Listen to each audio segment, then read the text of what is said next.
Last year for our school's winterm experience, I was fortunate enough to take part in the cross-country train journey, which we called Amtrekken.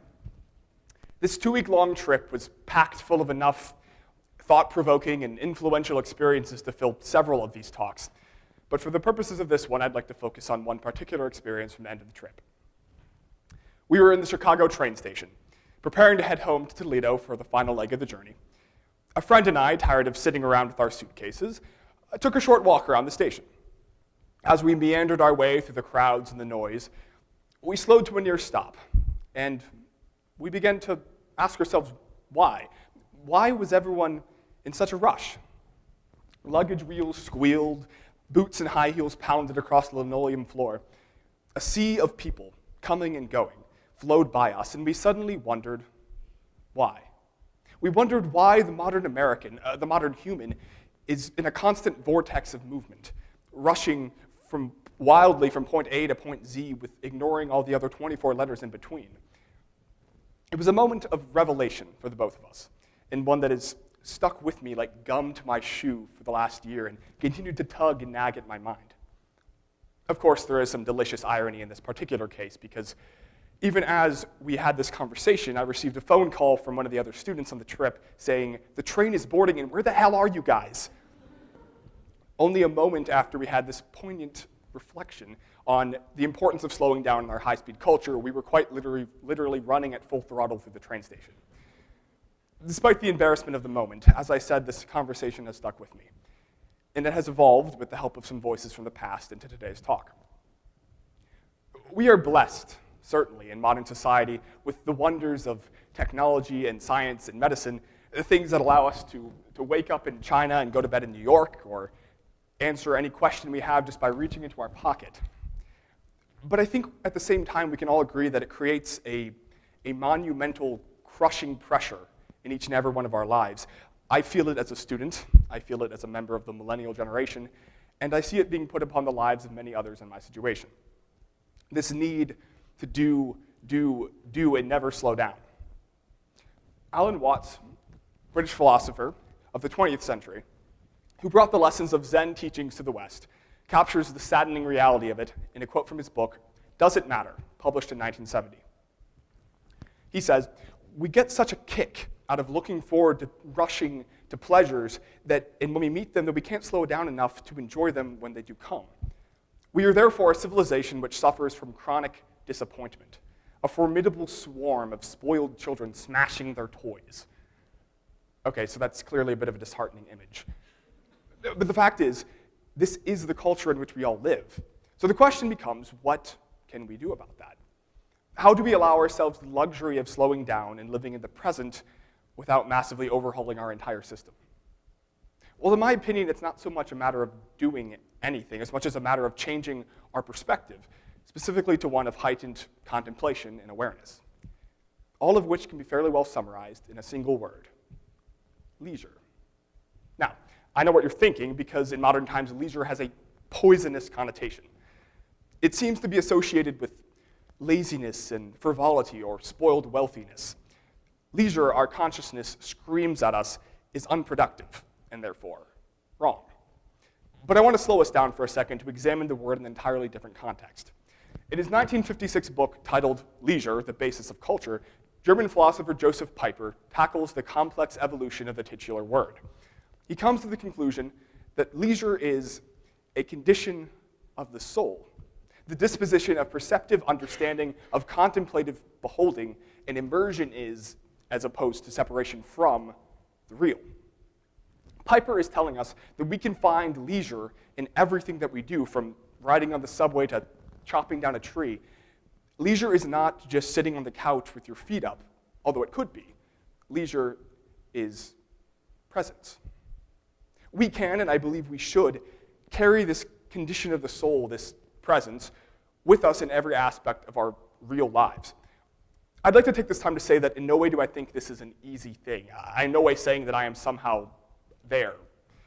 This is a goal which I would wish to work towards, in a leisurely perspective of the now, and I would simply wish to encourage others to consider that same goal. As a fellow climber at the bottom of this mountain, not as some guru perched on the top of the peak showering wisdom down like snow.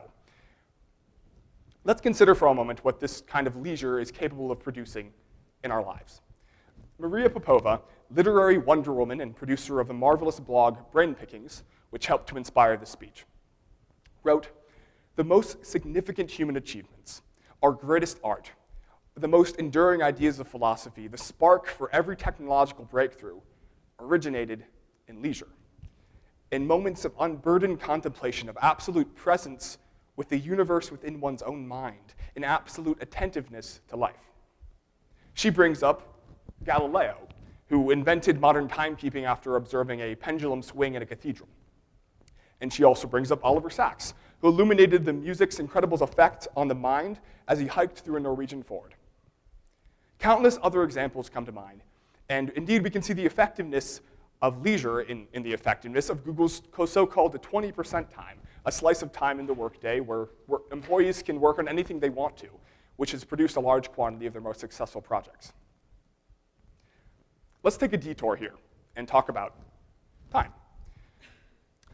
Time is, in the ever-present awareness of it, is what I believe powers our modern culture of busyness.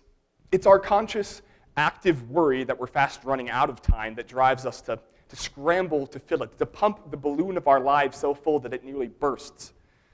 We treat time as a commodity.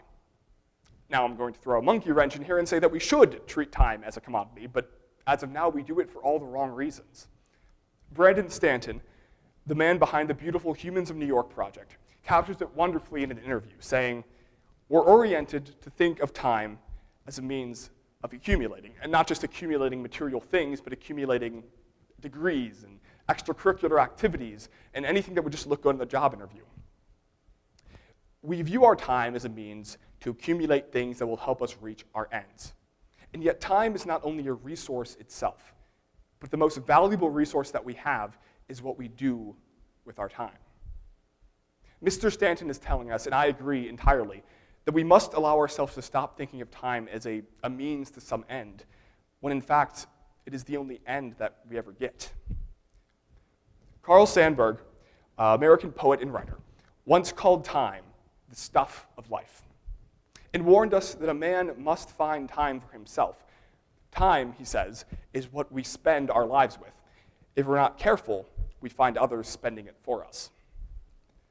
We may think that this is merely a modern concern, that in the distant past, man was undistracted by the multitude of vortex-like technologies that threaten to pull us into their overwhelming gravity. Yet, the Roman philosopher known as Seneca the Younger wrote about these same issues 2,000 some years ago. To paraphrase his work, Seneca tells us to live wide and not long, telling us to live in our present and less in our future and our past. He lamented that in the way we squander our time, we act like mortals in all that we fear, and like immortals in all that we desire. How stupid, he continues, to forget our mortality and to put off our sensible plans until it's far too late. As mortal beings, time is, in the end, all that we have. So when we fill that time so recklessly with endless and unleisurely, unintrospective activity, when we never stop moving out of the fear that it will run out, you're constantly in danger of completely missing the present. And every moment of the present is one which, once passed, we will never experience again. To quote Alan Watts once more, "To judge by the clock, the present moment is nothing but a hairline. If you are bewitched by the clock, then you'll never have a present. Now will merely become a geometrical point at which the future becomes the past. But if you sense and feel the world materially, you'll discover that there never is, or was, or will be anything except the present." These are big and scary concepts, ones that make up the very stuff of our lives. And in discussing them, I don't mean to seek definitive answers to such monumental issues as how to change our culture or our collective mindset. But I do feel that even just by discussing, by reflecting on, by examining and becoming aware of these realities, of our culture of busyness, of the importance of a mindset of leisure, and the need to recognize time as a precious resource meant to be spent happily and not hoarded out of worry and fear, we can come to a better understanding of ourselves, of our lives, and of the world around us. this sort of thing, this kind of change, I believe starts on an individual level. And that possibility for a change in individual mindset is what I wish to share with you today. Thank you.